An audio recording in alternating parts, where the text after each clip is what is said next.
irmãos, por esse primeiro ano. Nós em setembro estamos fazendo um ano ali também no Jardim Santo Antônio, na igreja que nasceu quase juntos. Irmãos, eu estou muito feliz de estar aqui hoje. Sou um pregador tranquilo, então vou ser rápido, porque se fica muito tranquilo o pessoal fica com sono, né? Então vou ser bem sucinto nas minhas palavras. Convido a igreja a ler a Bíblia em Romanos, capítulo 14, versículo 17.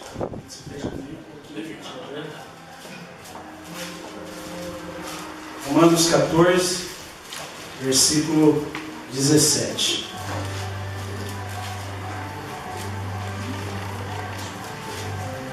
Diz assim a palavra do Senhor: pois o reino de Deus não é comida, nem bebida, mas justiça, paz e alegria no Espírito Santo.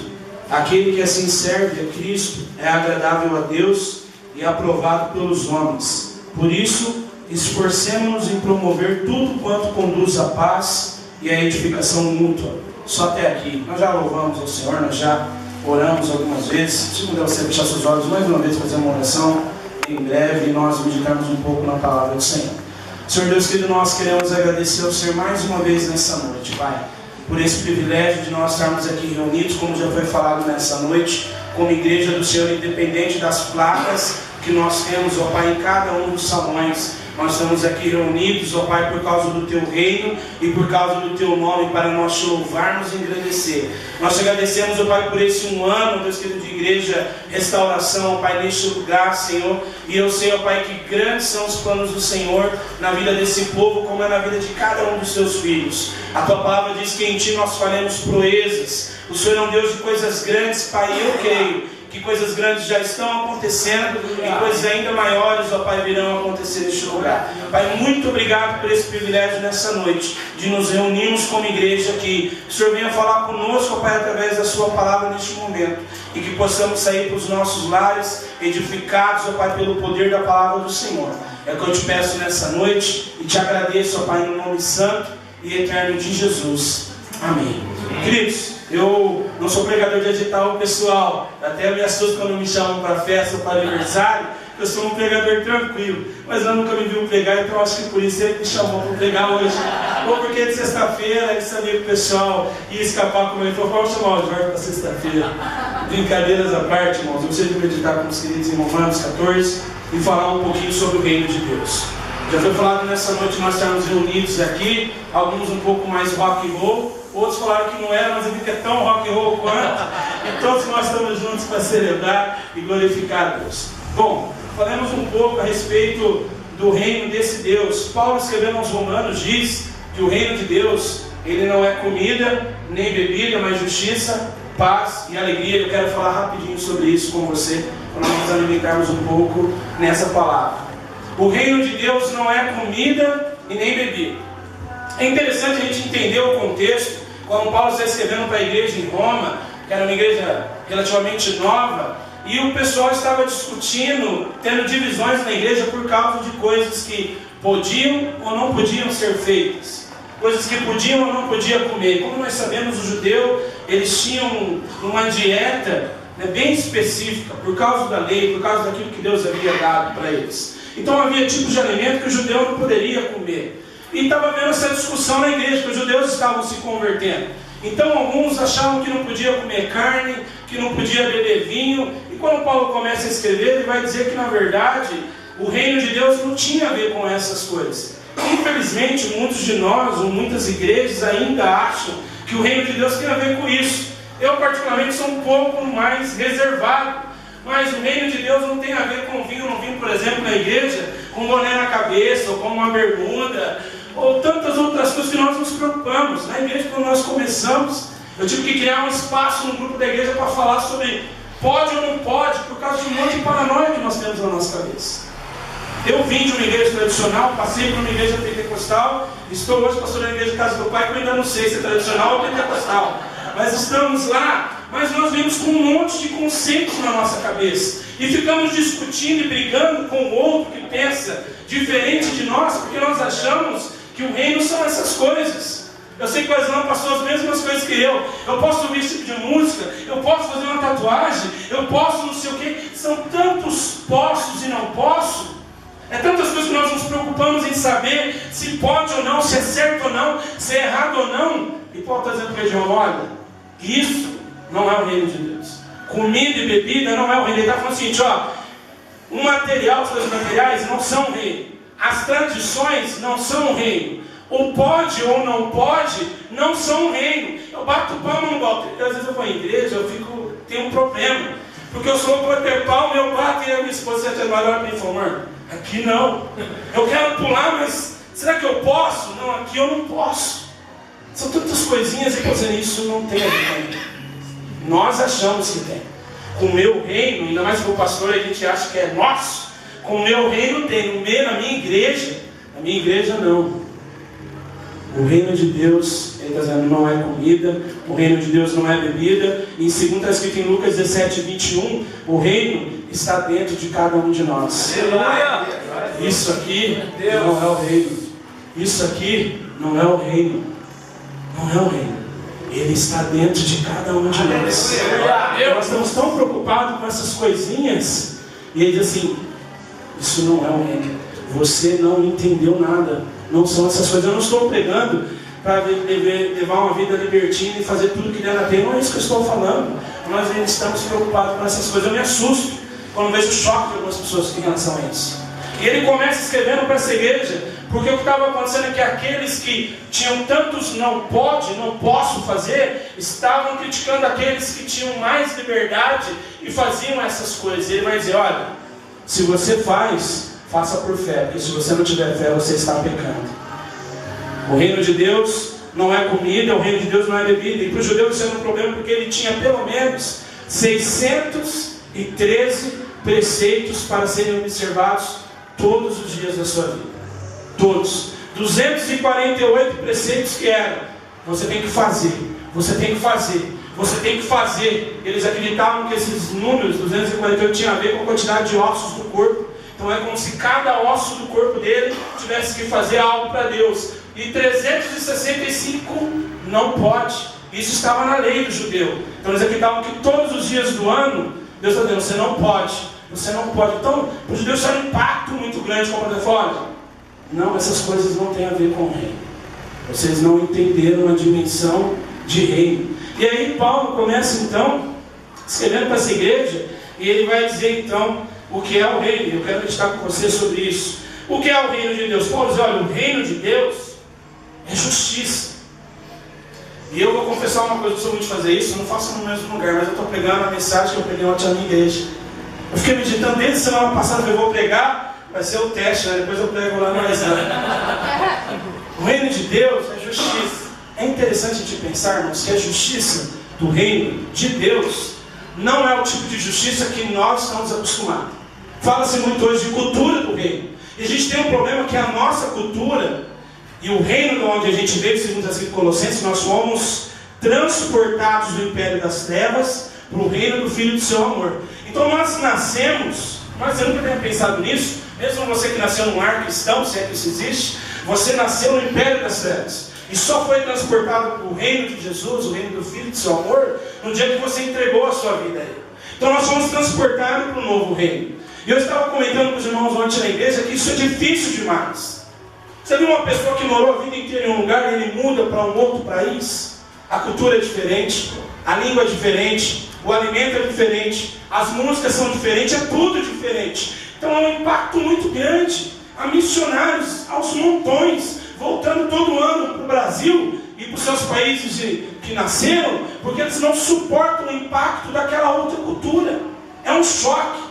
E nós que fomos retirados do império das trevas para esse reino, que é o reino de Deus, sofremos isso também. Somos impactados todos os dias, porque nós estamos no novo reino. E esse reino é um reino de justiça, mas essa justiça não é a justiça que nós entendemos como justiça. É um reino que diz que se eu souber que o pastor Arislan tem algo contra mim, que é escrito em Coríntios, eu devo ir até ele e pedir perdão. Mas como pedir perdão se ele tem algo contra mim? Mas a justiça desse reino vai contra o nosso senso de justiça. Ela diz que você deve amar o seu inimigo, que você deve ir lá e pedir perdão para aquele que tem algo contra você. Então esse reino que é um reino de justiça, eu queria dizer uma coisa desse, ele está dentro de nós, Os nossos atos devem ser atos de justiça. E não o nosso tipo de justiça, mas a justiça do tipo do reino de Deus. E essa justiça, irmão, ela nos arrebenta, ela nos destrói, ela nos esmaga. Porque a minha justiça é fazer aquilo que eu entendo que deve ser feito porque é certo. Se alguém faz algo de mal para mim, a justiça é que eu vou lá e me retrate, que a pessoa se retrate comigo e me faça o bem, e me devolva aquilo, por exemplo, que foi tomado. Esse reino diz não. Se ele tomou algo de você, dê a capa também para ele. Se foi para andar uma milha só, vai e anda a segunda milha com ele. Você entende isso? Eu não quero que você saia daqui triste. Eu quero que você pense, porque acho que o tempo está passando e nós temos deixado de pensar sobre essas coisas. 2 Coríntios, capítulo 9, versículo 9. Eu quero falar de coisa prática, né? Só deu o lema aqui da igreja. Somos uma igreja também de coisas práticas. 2 Coríntios 9, versículo 9. Não sei se era para mim, mas eu já bebi. 2 Coríntios 9, verso 9 diz assim: como está escrito, distribuiu, deu os seus bens aos necessitados, a sua justiça dura para sempre. É um texto que nós vemos muito nas igrejas. É um texto que fala da semeadura. O pessoal usa muito para a oferta, falar desse texto. A gente usa na igreja também. Mas o texto vai além. E ele fala de alguém que distribui, que dá dos seus bens para quem precisa. E que a justiça dessa pessoa é uma justiça que dura para sempre. Você entende isso? A justiça desse reino diz que nós devemos tirar dos nossos bens, das nossas coisas, para dar para o outro. E diz: isso é justo.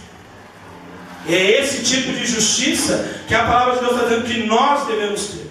A Bíblia diz que nós devemos abundar em frutos ou atos de justiça. É mais, e eu não quero arrumar um problema com o pastor Ezão, eu sou doido, mas é mais do que vir à igreja. É mais do que tocar na igreja. É mais do que pregar na igreja.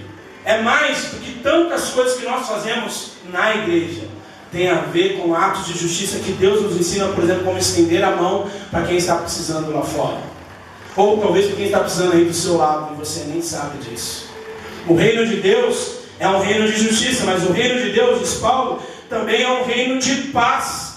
E a Bíblia diz em João 14, 27 que ele veio para nos dar paz, e não o tipo de paz que o mundo nos dá, mas é um tipo de paz, está escrito em Filipenses 4, 7, que excede os nossos pensamentos, vai além dos nossos pensamentos. Quando eu meditava nesse texto essa semana, eu li alguns estudos, alguns comentários, e as pessoas explicavam sempre o seguinte, que essas três coisas, justiça, paz e alegria, elas têm que andar junto. É impossível você ter paz se você não tiver justiça. E eu comentei ontem, perceba-se a violência. Por que há muita violência? Porque o nosso sistema é injusto. As riquezas estão na mão de poucos, enquanto outros não têm nada. Então há muita violência muitas vezes porque o reino, por exemplo, que nós vivemos humanamente falando, é um reino injusto. Você estuda, você trabalha, você chega às 11 horas da noite em casa, acorda às 4 horas da manhã para ganhar um salário mínimo por mês. E o cara vai lá e entra, por exemplo, não estou criticando, mas entra na política e ganha sei lá quantos mil por mês, tem 2 mandatos, daqui a pouco já está aposentado, você fala, mas isso é tão injusto. E é mesmo, esse reino humano é um reino injusto. E essas coisas não andam sozinhas. Nós somos pessoas que queremos a justiça, mas quando nós queremos o que é justo, nós terminamos muitas vezes perdendo a paz, porque nós agimos pendendo só para um lado. Eu vou dar um exemplo bem simples e você vai entender. Se eu tiver um problema com a minha esposa, por exemplo, e eu quiser discutir com ela e vencer dela naquela disputa, eu posso achar que aquilo é justo, porque eu provei que ela está errada. Mas eu te pergunto, você vai ter paz? Vai ter paz? Não tem. Eu consegui o que era justo, eu provei que ela está errada. Quem é casado sabe o que eu estou falando. Mas e a paz? Foi embora a paz. Como também buscar a paz no sentido de ficar parado, não estou pensando, eu ficar tranquilo sem fazer nada, também estamos errando, se não estamos fazendo aquilo que é justo. Eles vão andando junto. Eles andam, as três sempre andam junto. E esse reino é um reino de paz. É interessante que a Bíblia diz que há uma promessa a respeito dos pacificadores, que eles são bem-aventurados. Não é seriam. Ele tirou o texto como se fosse um seriam, não. Já é bem-aventurado aqueles que são pacificadores. O reino de Deus é um reino de paz. Eu vou avançar. O reino de Deus também, segundo está escrito em Romanos, é um reino de alegria. Em Hebreus 1:9 vai dizer que Jesus foi ungido com óleo de alegria, mais do que a todos os seus companheiros ou amigos, porque ele era alguém que vivia uma vida justa. Hebreus 1:9, vamos ver. Hebreus 1:9.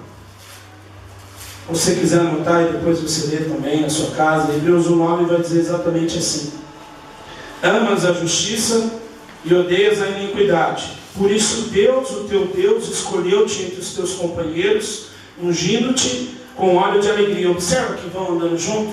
Você ama a justiça, você odeia a iniquidade, por isso Deus colocou sobre você o óleo de alegria.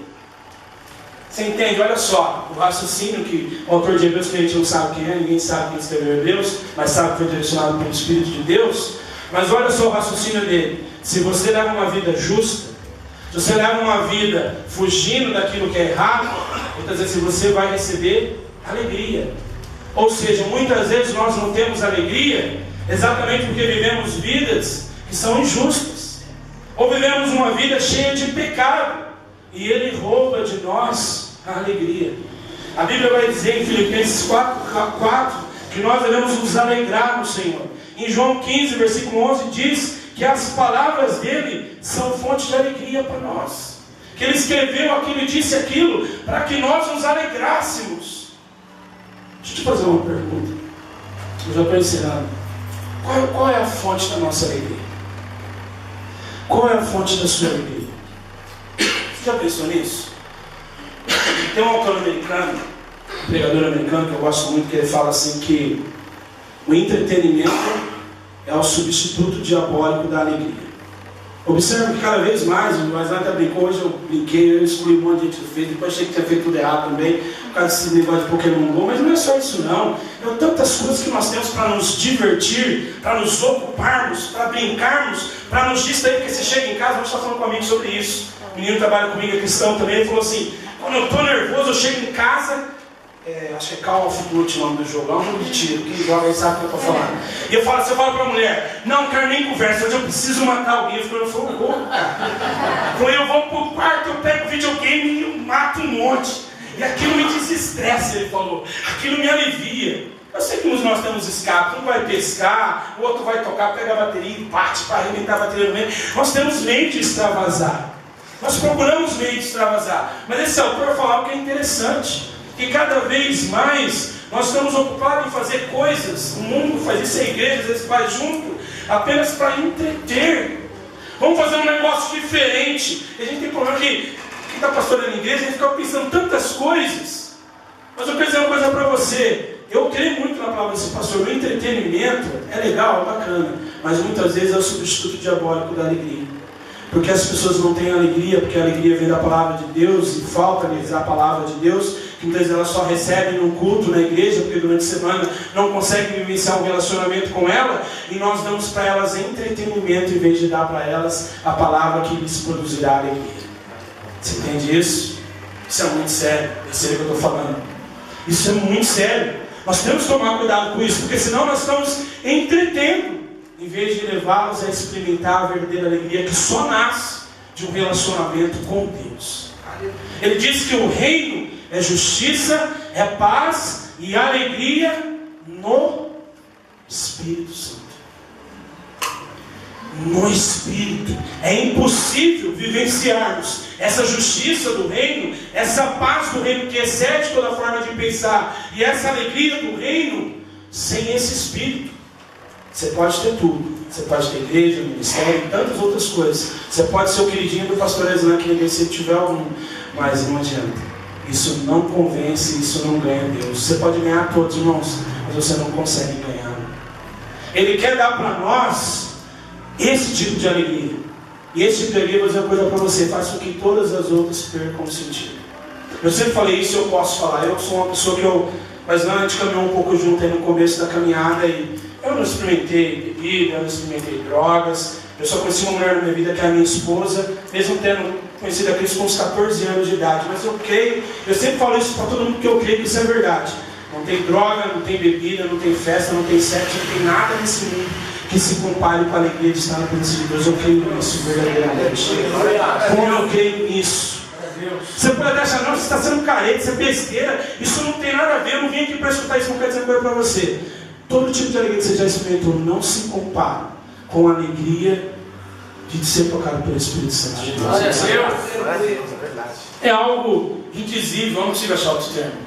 Você tenta expressar, não consegue. Eu fiquei olhando a mãe do Aislan ali, só paradinha. Alegria de Deus em nós. Eu lembro que eu ia na igreja, não estou acompanhando dela, mas eu ia na igreja do Nazareno, em Campinas. Segunda-feira, porque a igreja que eu congregava na época era tranquila demais, eu queria alguma coisa um pouco diferente, então toda segunda eu estava lá. E se eu olhava a igreja, tinha um monte de jovens, segunda-feira bombava, né? A NASA, vamos na NASA na segunda.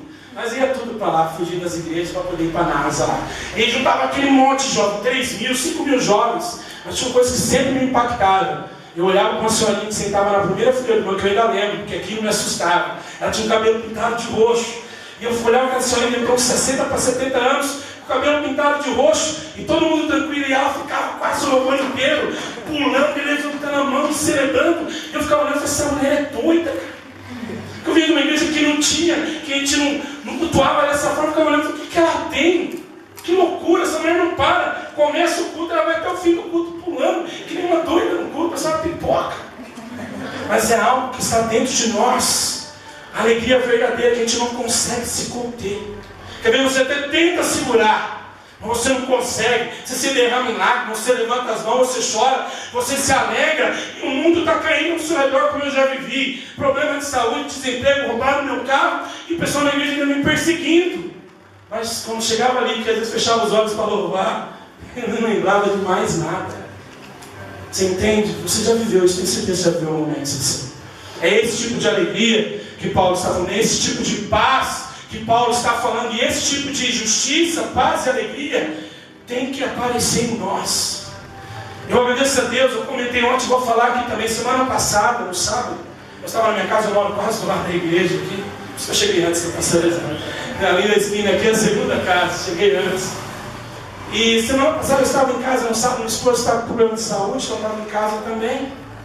E eu cansado, era sábado, e uma tristeza invadiu a minha alma de um jeito, uma angústia. Sabe, talvez você hoje seja assim, sabe quando você sente aquele sentimento, aquela coisa ruim? O pessoal fala hoje, os jovens falam que aquela bad, né? Bateu a bad. Me bateu a bad no sábado, deu uma tristeza, uma angústia, um sentimento de, não sei se depressão aqui, mas acho que é parecido. Me deu isso. E eu falei, eu não sei o que está acontecendo, mas um negócio estranho. E eu estava ali na sala e de repente, eu não sabia o que era, mas deu aquele estalo. Eu entrei no quarto, eu fechei a porta, Fabiano estava fazendo comida. Eu ajoelhei, irmão, sinceramente, não passou 10 minutos. Quando eu saí do quarto, parecia que todo um fardo tinha sido retirado das minhas costas. E essa semana, você disse que foi uma semana tão gostosa, com tanto problema, mas tão gostosa. Ontem quebrou a correia dentada do meu carro, bateu todas as válvulas, estourou o motor. Quando eu estava indo levar minha mulher no médico, estava ruim na saúde. Eu falei, ontem foi um dia de novidade. Fiquei abandonado pelo carro pela primeira vez, quebrei a correia dentada do carro pela primeira vez que eu troquei há 2 meses. Andei de guincho pela primeira vez, fiz uma caminhada de mais de 100 metros pela primeira vez esse ano. Foi um dia de um monte de novidade. Cheguei na igreja com o canela doendo, acho que eu não andei 2, 3 quilômetros direito. Peso extra, esse negócio complica. Mas foi engraçado, porque eu fui trabalhar, cheguei, era quase meio-dia. Eu fui para a igreja e hoje eu estou sentindo assim. Eu não sei se é porque eu meditei início da semana, mas uma alegria tão gostosa na minha alma, Deus. Mas tão gostosa. E eu lembro que eu comentei isso, e eu vou falar com você, muitas vezes as nossas tristezas e angústias é a falta que a nossa alma sente de Deus. E aí sabe o que a gente faz? Vamos para o shopping, vamos comer alguma coisa, vamos na casa de um amigo para me fazer rir, vamos brincar, vamos entrar no quarto, como disse o meu amigo, e matar alguém, porque eu preciso desestressar isso. Você não precisava de mais do que 5 minutos ajoelhado falando com ele. Eu senti essa alegria invadindo a sua alma. Você entende? Talvez você não entenda, porque talvez você nunca viveu. Você está pensando, nossa, que monte de besteira que você está falando, Jorge. Não é. Você entendeu o Espírito, é isso. Eu preciso terminar. Eu vou terminar. Quero convidar você a abrir a Bíblia em Mateus. Vou terminar com esse texto. Mateus capítulo 11.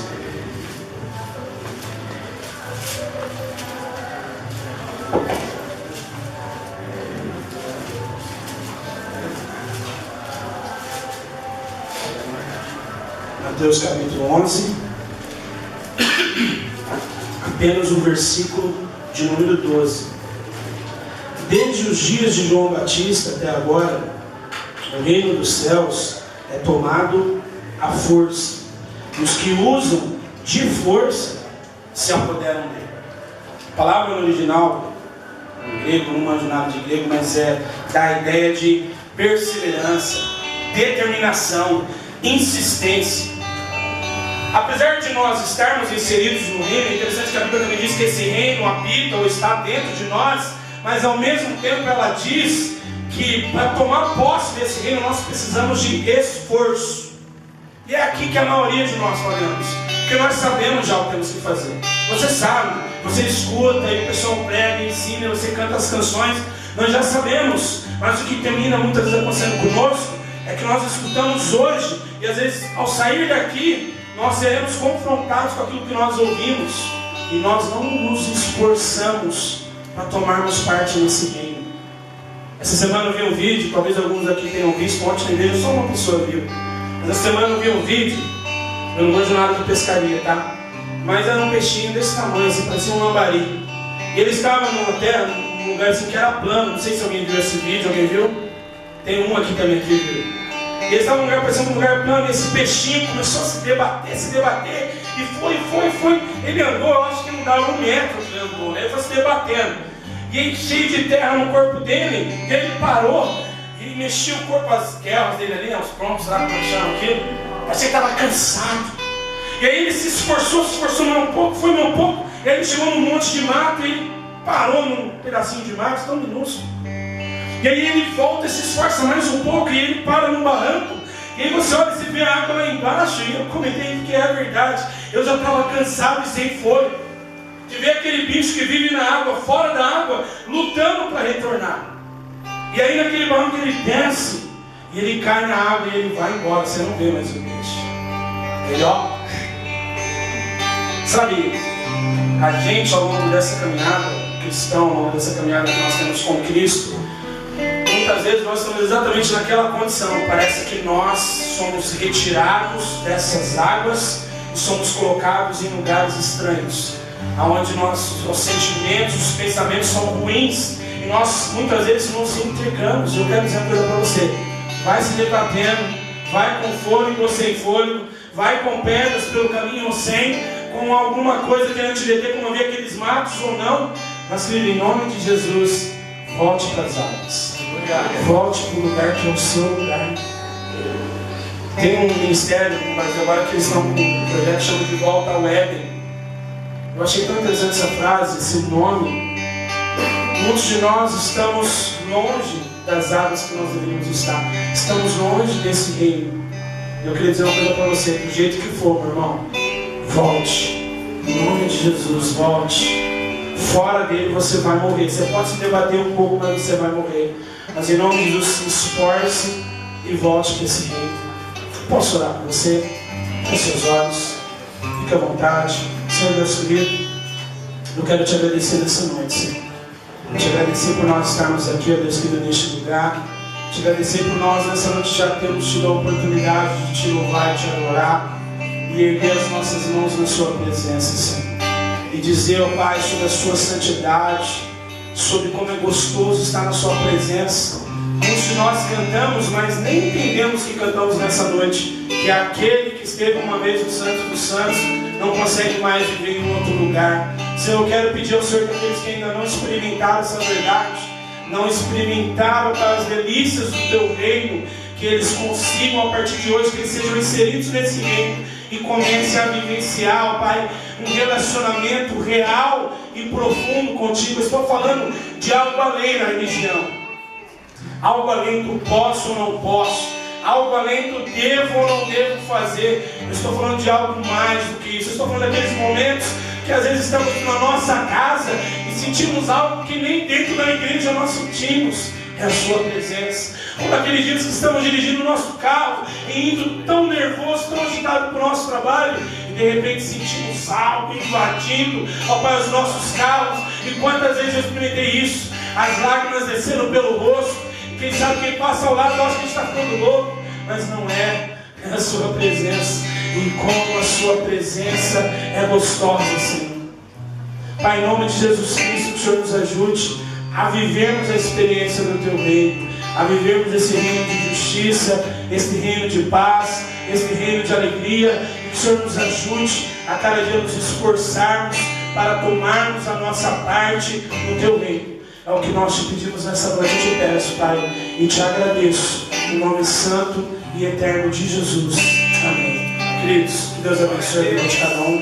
Gostaria de agradecer ao pastor Lesman por esse convite. Que Deus abençoe a cada dia. Nós estamos juntos nessa batalha aí. Deus abençoe os irmãos.